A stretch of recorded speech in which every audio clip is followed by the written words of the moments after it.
Le joueur de flûte de Hamelin. Pendant un de mes voyages en Allemagne, j'arrivai une fois dans une drôle de petite ville, bâtie sur une colline, dont le sommet était couvert d'un énorme rocher en forme de toit. Toutes les rues descendaient de là vers une large rivière, et chose étrange, dans tous les magasins de comestibles, chez les boulangers, pâtissiers, confiseurs, épiciers, on voyait des rats en chocolat, des gros et des petits. Je fus si surprise que je demandai: pourquoi avez-vous tant de rats dans vos magasins? Parce que c'est la ville de Hamelin, ne le savez-vous pas? Et qu'est-ce que la ville de Hamelin a à faire avec les rats? Oh, mais c'est la ville de l'homme à la flûte. Ne connaissez-vous pas l'histoire de l'homme à la flûte? Nous répondit-on. Non, nous ne connaissions pas l'histoire de l'homme à la flûte, et voici ce qu'on nous raconta. Il y a longtemps, bien longtemps, cette petite ville était infestée par les rats. Il y avait des rats dans les maisons, il y en avait dans les magasins, il y en avait dans les églises, il y en avait partout. On ne pouvait pas s'en débarrasser. Ces rats étaient d'affreuses bêtes, nichant dans les chapeaux de fête, griffant chiens et chats tout le temps, dans son berceau mordant l'enfant, sur table enlevant le potage, rongeant harengs, pillant fromage, gênant les gens dans leurs discours en criant « Quick !» à rendre sourd. Cela devenait tous les jours pire, tellement qu'à la fin, les gens de Hamelin allèrent à l'hôtel de ville et dirent à monsieur le maire: « Voyons, pourquoi est-ce que nous vous payons? À quoi êtes-vous bon si vous ne pouvez pas nous débarrasser de ces rats? Faites-y attention, vous n'avez pas l'air de vous en préoccuper beaucoup, mais nous en avons assez. Faites-les partir, ou bien c'est vous qui partirez. » Le pauvre maire fut bien ennuyé. Il s'assit dans son grand fauteuil, la tête dans ses mains, et il ne savait que faire. Il chercha. Tout à coup, il entendit un petit bruit à la porte. Ta, ta, ta, ta. Le pauvre maire, qui commençait à s'endormir, tressauta sur son fauteuil. Encore ces maudits rats, pensa-t-il. Ra-ta-ta-ta. On frappait à la porte, sûrement. Le maire se frotta les yeux et dit « Entrez ». La porte s'ouvrit, et l'on vit entrer le plus singulier bonhomme qu'on puisse imaginer.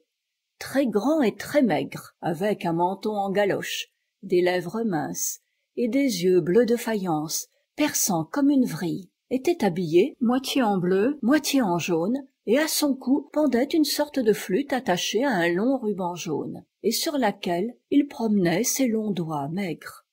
Il s'approcha du maire et dit tranquillement: « J'apprends que les rats vous gênent dans cette ville. »« Naturellement, » grommela le maire. « Voulez-vous que je vous en débarrasse ?»« Vous » cria le maire. « Et comment ferez-vous ?»« Ça, c'est mon affaire, » dit l'étranger. « Les gens m'appellent l'homme à la flûte, et je sais une manière d'attirer après moi tout ce qui marche, nage ou vole. Combien me donnerez-vous si je vous débarrasse de tous vos rats ?»« Tout ce que vous voudrez, » dit le maire. « Je ne crois pas que vous puissiez réussir, mais si vous le pouvez, je vous donnerai 10 000 francs. »« Très bien, » dit l'homme à la flûte, « c'est entendu. » Il marcha vers la porte, sortit dans la rue et s'arrêta. Puis il porta la flûte à ses lèvres et commença à jouer un air, un étrange petit air. Et tout à coup, dès les premiers sons de la flûte, on entend comme un bruissement qui grandit à chaque minute et devient un sourd grondement. Puis c'est un tonnerre effrayant. Des rats encore, troupeaux criant son couic sonore, des petits rats et des gros rats, des maigrichons et des très gras, pères et mères par douzaines, et frères et sœurs par centaines, des gris, des noirs, des roux, des bruns, vraiment il n'en manque pas un. Tel porte la queue en panache, tel autre frise sa moustache, suivant, comme vers un festin, la flûte qui chante sans fin. La course des rats par les rues, l'homme avançait et les rats le suivaient en dansant, montant une rue et en descendant une autre, jusqu'à ce qu'ils fussent arrivés tout au bord de la rivière. Là, l'homme à la flûte s'arrêta brusquement et tous les rats tombèrent dans l'eau et furent noyés, tous, excepté un gros vieux rat.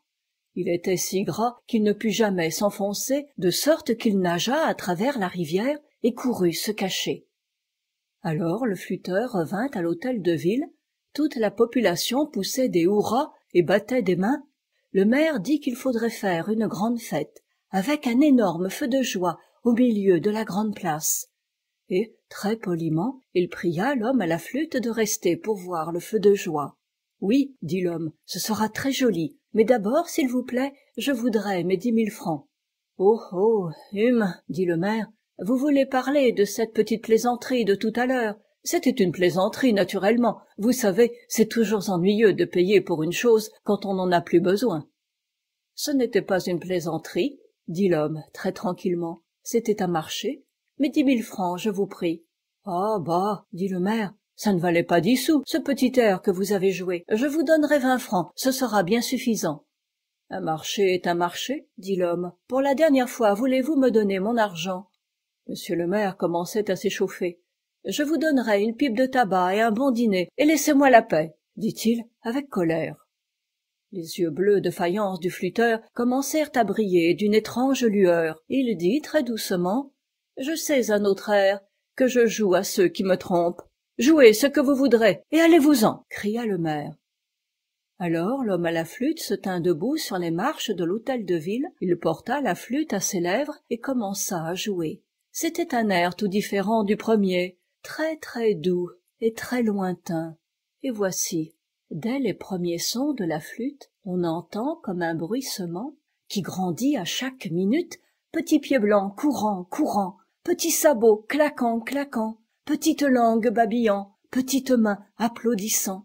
Tels les poussins de la fermière, pressés à l'appel de leur mère, voici venir tous les enfants, les plus petits et les plus grands, visages roses, œils clairs qui brillent, garçonnets et petites filles. Ils sont rieurs, les chers bambins, trottinant à travers la ville et suivant en immense file la flûte qui chante sans fin. « Arrêtez-le, arrêtez-le » crièrent les gens. « Il emmène nos enfants. Arrêtez-le, monsieur le maire. »« Vous aurez vos 10 000 francs, vous les aurez » cria le maire en essayant de courir après le flûteur. Mais la musique même qui faisait danser les enfants tenait les gens cloués à leur place. Ils ne pouvaient pas bouger. Ils virent l'homme à la flûte descendre lentement la rue et tourner sur le quai et les enfants derrière lui. Il marchait et les enfants dansaient jusqu'à ce qu'il arrivât sur le bord de la rivière. « Oh, il va les noyer, il va les noyer » criaient les gens. Mais l'homme tourna et monta la grande rue qui suivait la colline jusqu'au rocher qui ressemble au toit d'une maison. Et comme il y arrivait, la montagne s'ouvrit comme deux grandes portes et l'homme à la flûte entra, jouant toujours le même air, et les enfants y entrèrent après lui, et comme le dernier petit pied franchissait le seuil, la montagne se referma sur tous les enfants, tous sauf un petit garçon boiteux qui n'avait pas pu suivre ses compagnons. Celui-ci rentra chez lui, mais pas un de ses compagnons ne revint jamais. Et, bien des années plus tard, quand le vieux rat fut devenu un arrière-grand-père, ses petits-enfants lui demandaient souvent « Grand-père, pourquoi avez-vous suivi cette musique ?»« Mes enfants, répondait-il, quand j'entendis cet air, il me semblait que je voyais s'ouvrir des boîtes de conserve et des barils de lard, et je sentais l'odeur du plus délicieux des fromages. Et juste comme il me semblait voir un énorme fromage de Hollande rouler vers moi en disant « Viens, fais-toi une maison », je me sentis tomber dans la rivière. Et quand les gens désolés demandèrent au petit garçon boiteux « Pourquoi avez-vous suivi la musique ?»« Je ne sais pas ce que les autres entendaient, » répondit-il. « Il me semblait entendre une voix qui parlait d'un merveilleux pays, tout près de moi, où les chevaux avaient des ailes, où chaque fleur était un bol de miel, où les arbres portaient des fruits merveilleux, de toutes les couleurs de l'arc-en-ciel, où personne n'était jamais pauvre, ni fatigué, ni malade, et juste comme j'allais y arriver, la montagne se referma, et je restai tout seul. » C'est tout ce que les habitants de la ville en surent jamais, car jamais les enfants ne revinrent. Tout ce qui resta de l'homme à la flûte fut la grande rue qui conduisait de la rivière à la montagne, c'est pourquoi on l'appela la rue du joueur de flûte. Et c'est la fin de l'histoire. Ici se termine Le joueur de flûte de Hamelin, de Sarah Cohn Bryant.